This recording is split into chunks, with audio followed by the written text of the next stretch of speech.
डम डम डमरू बाजे भोले भंडारी के डम डम डम डमरू बाजे। शंकर जी कैसे करूं नहीं बल बुद्धि ना गुण, अपने घर में राखिए कि मम इज्जत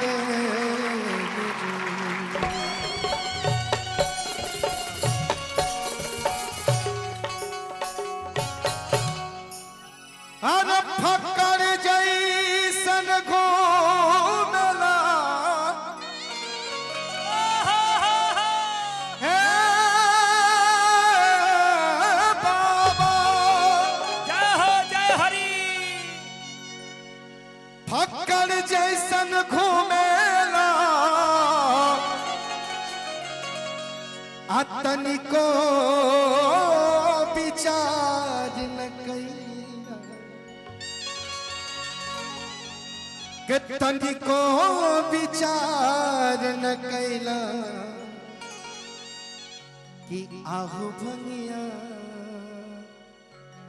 अरे आहो भंगिया पी के बाबूरेला आहो भंगिया पी के बाबूरेला आहो भंगिया पी के बाबूरेला आहो भंगिया पी के बाबूरेला आहो भंगिया पी के बाबूरेला आहो भंगिया पी के बाबूरेला आहो भंगिया पी के बाबूरेला।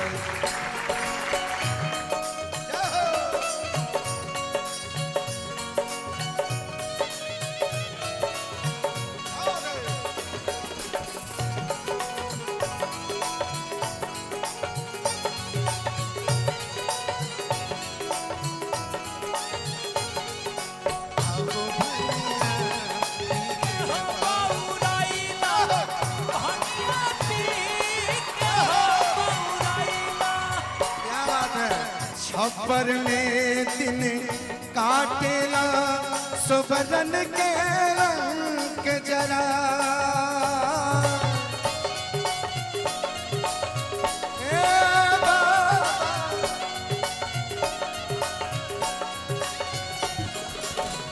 अमृत छोड़ी जहरवा पिजदा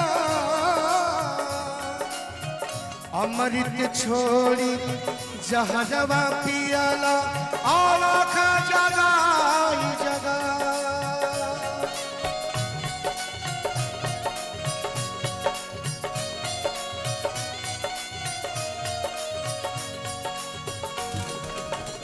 छप्पर में दिन काटेला सुबरन के रंग जरा हो अमृत छोड़ी जहरवा पिया अलख जगाई जगा हमें बतावा कवने कारण हमें बतावा कौने कारण आज बाबा जोगी भैया हमें बतावा कौने कारण बाबा जोगी भैया आहो भैया पी के बाबूरे आहो भैया पी के बाबूरे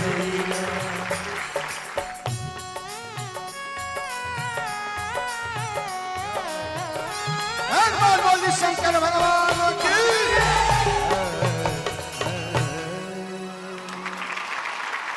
करहवा में लटा हसत सांप रेसा अरे करहवा में लटा हसत सांप रेसा ऐसन दुल्हा न देखनी बाप रे बाप ऐसन दुल्हा न देखनी बाप रे बाप।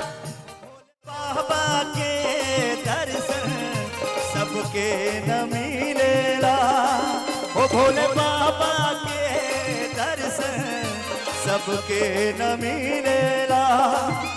एक जिंदगी से जीवन, एक दर्शन से जीवन, फूल जैसन खिलेला।